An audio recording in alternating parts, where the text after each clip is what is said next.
오늘 이 아침에 나눌 하나님의 말씀은 요한복음 6장 8절에서 10절까지 말씀입니다. 요한복음 6장 8절에서 10절까지 우리 함께 말씀을 읽습니다. 제자 중 하나 곧 시몬 베드로의 형제 안드레가 예수께 여짜오되 여기 한 아이가 있어 보리떡 5개와 물고기 2마리를 가지고 있나이다. 그러나 이것이 이 많은 사람에게 얼마나 되겠사옵나이까. 예수께서 이르시되 이 사람들로 앉게 하라 하시니 그곳에 잔디가 많은지라 사람들이 앉으니 수가 5,000명쯤 되더라. 아멘. 기도드리겠습니다. 하나님 감사합니다. 저희들에게 생명 주셔서 이 아침에도 주의 전에 나왔습니다. 우리의 호흡을 주관하시고 우리의 생명의 주인 되시는 하나님, 오늘도 우리에게 새로운 날을 열어주시고 믿음으로 살도록 도우시니 감사합니다. 오늘도 믿음으로 걸어가게 하시고 예수 그리스도를 바라보고 하루 살도록 도와주시옵소서. 말씀을 나눌 때에 성령 하나님께서 함께 하시고 인도하여 주시옵소서. 예수 그리스도의 이름으로 기도드립니다. 아멘.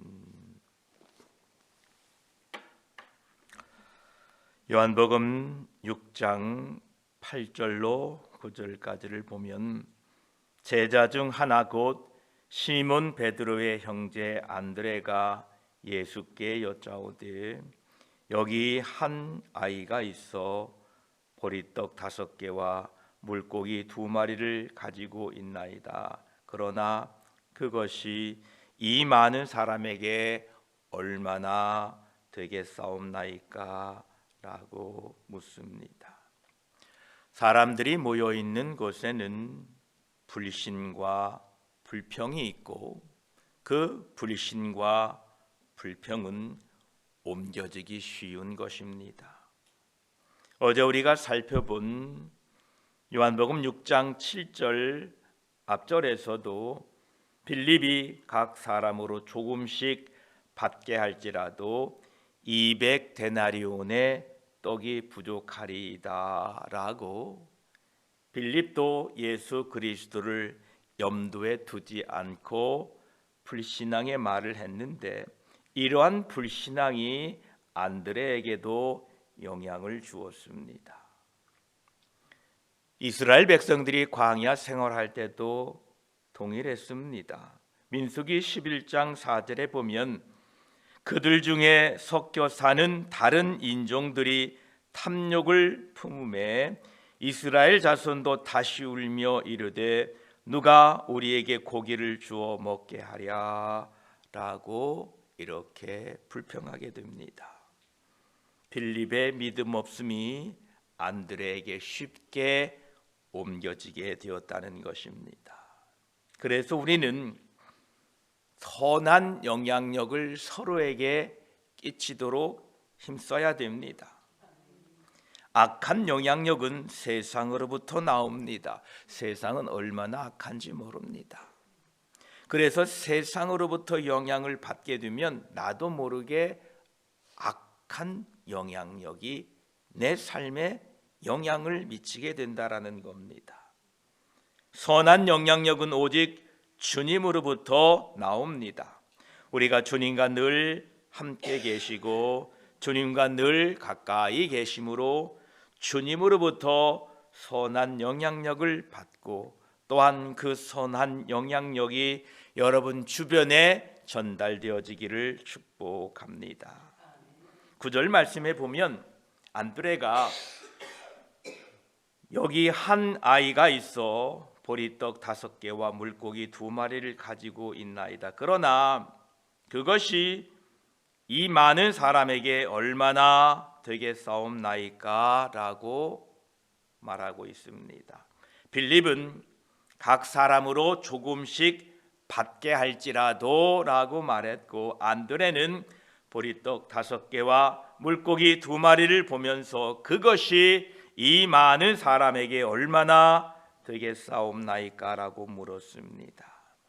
하나님의 아들 예수 그리스도가 거기에 계시는데 그 많은 사람이 무슨 의미가 있다는 말입니까?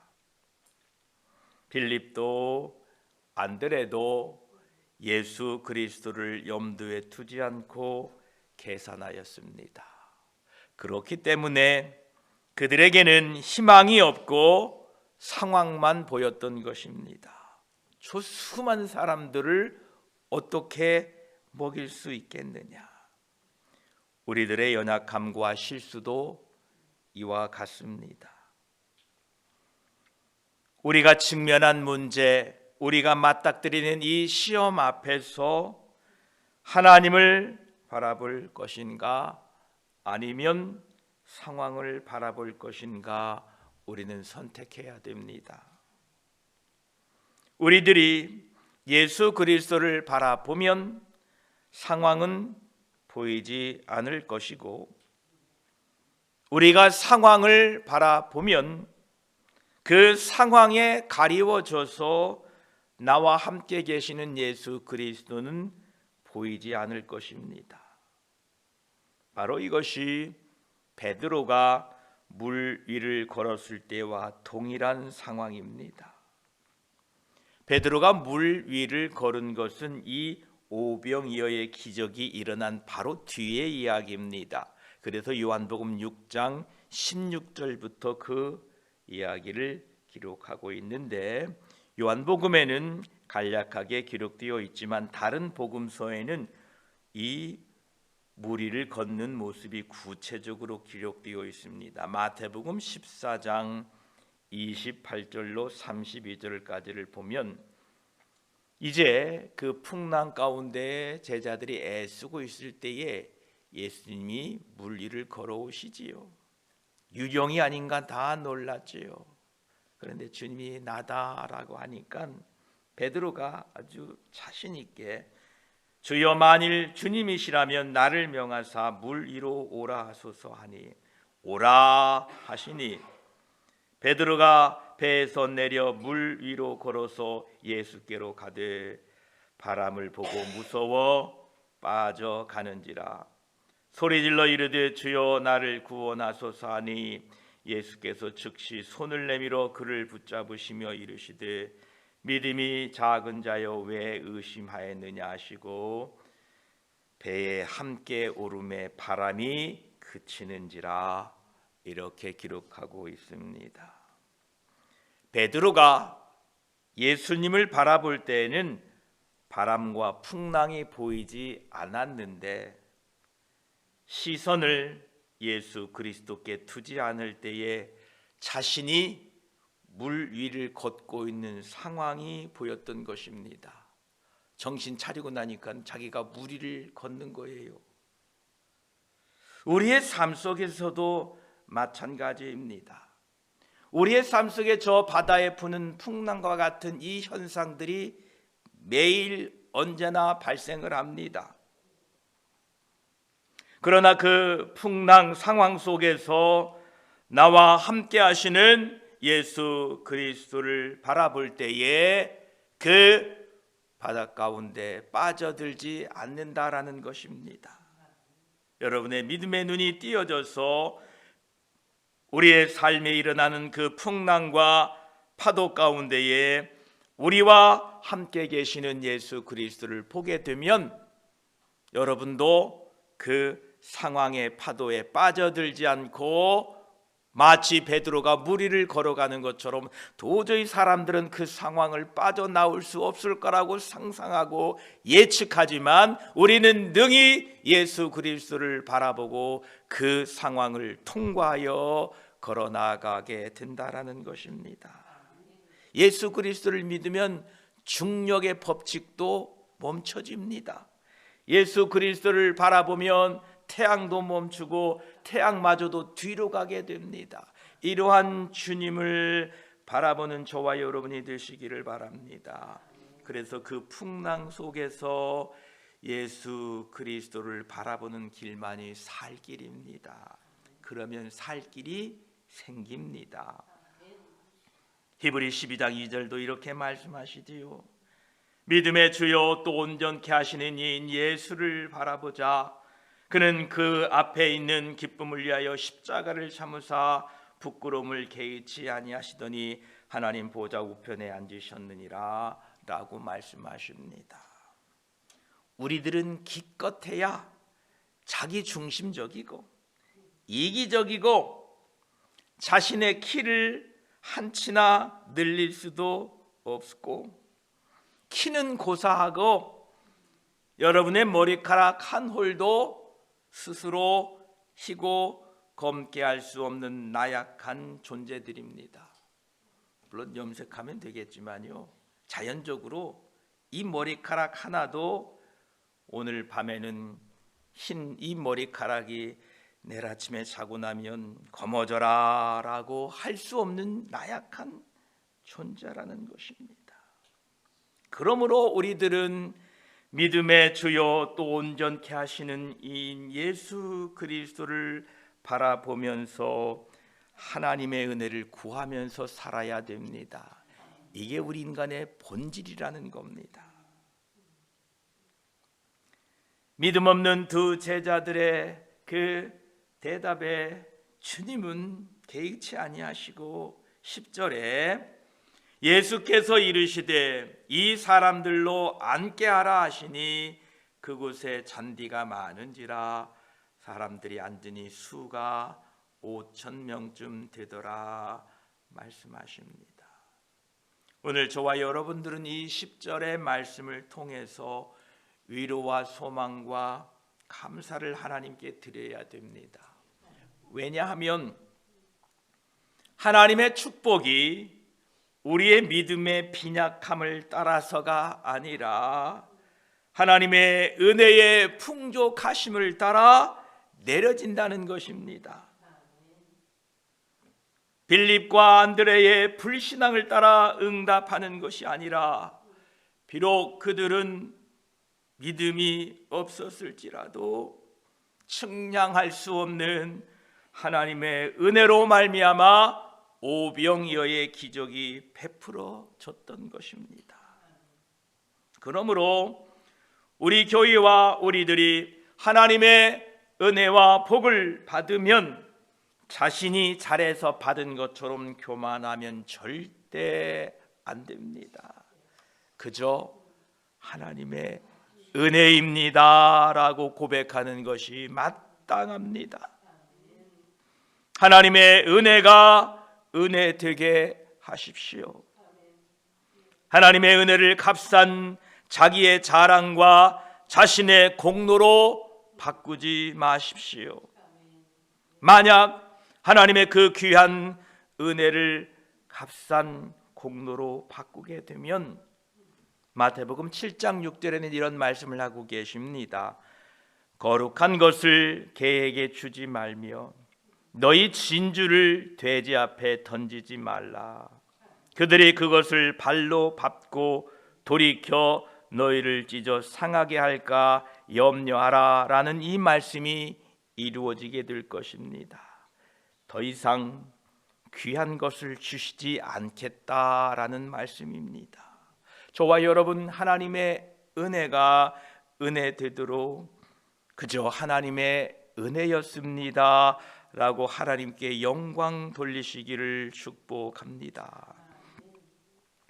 예수님께서 믿음 없는 제자들에게 이렇게 말씀하십니다. 10절에 이 사람들로 앉게 하라 하시니, 우리들의 주님 되시는 예수 그리스도께서는 제자들의 믿음 없음에 대하여 책망하는 말씀이 한 구절도 없습니다. 빌립아, 안드레야, 너 왜 이렇게 대답했니? 라고 책망하시지 않습니다. 왜냐하면 예수님께서는 우리의 연약함, 우리가 티끌 같은 존재라는 것을 알고 계시고 기억하고 계십니다. 그러나 우리의 연약함을 책망하지 않는 대신에 예수님께서는 제자들에게 이 사람들로 앉게 하라는 이 예수 그리스도의 말씀에 강력하게 순종할 것을 지시하고 계신 것입니다. 이것은 엄중한 시험입니다. 이것은 참으로 대단한 시험인 것입니다. 지혜도 부족하고 믿음도 없고 자기중심적이고 욕심도 많은 것은 정도의 차이일 뿐 우리들은 모두 동일합니다.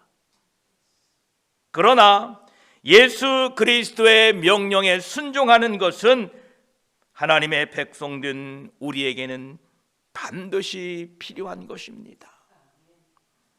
믿음이 없다라고 변명하지 마십시오. 나는 아는 게 없다라고 변명하지 마십시오. 다 똑같습니다, 우리들은. 그러나 예수 그리스도의 명령에 순종하는 것은 반드시 우리가 행해야 되는 것입니다. 주님께서 이 사람들로 앉게 하라라는 명령을 받았을 때에 만약 제자들이 배고픈 군중을 먹일 것도 아무것도 없는데 그들을 앉혀봐야 무슨 소용이 있겠는가 하고 주님의 명령을 따르지 않았다면 어떻게 되었을까요? 우리들의 매일매일 만나는 상황 앞에서 자신의 이성과 판단으로 빌립과 안드레처럼, 아니 모든 제자들처럼 믿음 없는 말과 믿음 없는 행동을 할 수도 있습니다. 왜냐하면 그것이 우리들의 연약한 모습이기 때문에 그렇습니다. 그러나 예수 그리스도의 명령 앞에서는 상황을 따져서 순종할지 하지 않을지를 판단하는 것이 아니라 무조건 믿음으로 순종해야 됩니다. 따라서 제자들의 순종이 오병이어의 기적의 시작점이 된 것입니다. 예수 그리스도께서 말씀하시고 나는 그 말씀에 순종하게 되면 기적은 일어납니다. 다시 한번 말씀드리면 예수 그리스도의 명령은 따지거나 논쟁할 것이 아니라 순종해야 합니다. 오늘 본문 10절에서 우리들은 모든 축복이 순종이라는 통로를 통해 온다는 것을 이 아침에 발견하게 됩니다. 우리의 믿음 없는 모든 결핍, 우리의 그 불신앙의 모든 것들, 우리의 부족함을 채우시려는 예수 그리스도의 계획이 미리 정해져 있었습니다. 이미 앞 5절에서 빌립에게 우리가 어디서 떡을 사서 이 사람들을 먹이겠느냐 하시니라고 물으셨던 예수님께서는 6절에 이렇게 말씀하시면 친히 어떻게 하실지를 아시고 라고 말씀하셨습니다. 주님은 이미 계획이 있었다는 겁니다. 하나님의 계획과 약속은 반드시 이루어진다라고 우리가 계속 주일날 말씀을 나누고 있지요. 하나님의 계획은 반드시 이루어집니다. 오늘 본문에 나오는 예수 그리스도의 오병이어의 기적도 미리 정해져 있었습니다. 하나님께서 약속하신 것이 이미 있었다는 것입니다. 그런데 그 기적은 제자들의 순종이라는 매개물을 통하여 흘러 들어온다는 것입니다. 우리를 향한 하나님의 은혜가 우리들의 순종과 분리될 수 없는 대단히 밀접한 연관이 되어 있다는 것입니다. 아브라함이 순종을 통해 그는 복의 근원, 즉 복의 통로가 되었던 것입니다. 창세기 22장 2절에 보면 여호와께서 이르시되 내 아들 내 사랑하는 독자 이삭을 데리고 모리아 산으로 가서 내가 내게 일러준 한 산 거기서 그를 번제로 드리라 라는 하나님의 말씀을 아브라함이 받습니다. 아브라함은 이유도 묻지 않고 순종합니다. 그 결과로 하나님의 약속된 복은 마침내 성취되었다라는 것입니다. 창세기 22장 16, 17절을 보면 이르시되 여호와께서 이르시기를 내가 나를 가리켜 맹세하노니 내가 이같이 행하여 내 아들 내 독자도 아끼지 아니하였은즉 내가 내게 큰 복을 주고 내 씨가 크게 번성하여 하늘의 별과 같고 바닷가의 모래와 같게 하리니 내 씨가 그 대적의 성문을 차지하리라 라고 말씀하고 계십니다. 저와 여러분들, 순종과 축복은 하나님의 말씀과 나눌 수 없는 관계라는 겁니다. 제자들이 비록 믿음은 없었고 예수 그리스도를 염두에 두지 않고 그들은 계산하고 그 상황에 눌려서 예수 그리스도를 인식하지 못했지만 예수 그리스도의 명령에 순종하게 될 때에 그들의 순종을 통하여 예수님께서 미리 계획하신 오병이어의 기적은 그날 그곳에서 이루어지게 되었던 것입니다. 요한복음 14장 21절엔 말씀하십니다. 나의 계명을 지키는 자라야 나를 사랑하는 자니 나를 사랑하는 자는 내 아버지께 사랑을 받을 것이요 나도 그를 사랑하여 그에게 나를 나타내리라 라고 말씀하고 계십니다. 오늘 우리의 삶 속에서 일어나고 있는 저 상황들, 그 상황들 속에서 현상만 바라보지 마시고 그 상황을 펼치신 예수 그리스도를 바라보시고 예수 그리스도의 명령에 순종할 때에 오늘 또 저와 여러분 베드로가 무리를 걸은 것처럼 그 상황을 통과하여 우리 주 예수 그리스도의 영광, 그분의 기적과 능력을 체험하게 될 것입니다. 내일 10절 이 후반부는 다시 한번 또 함께 은혜를 나누도록 하겠습니다. 기도드리겠습니다. 하나님 감사합니다. 제자들에게는 믿음이 없었습니다. 어찌 제자들 뿐이겠습니까?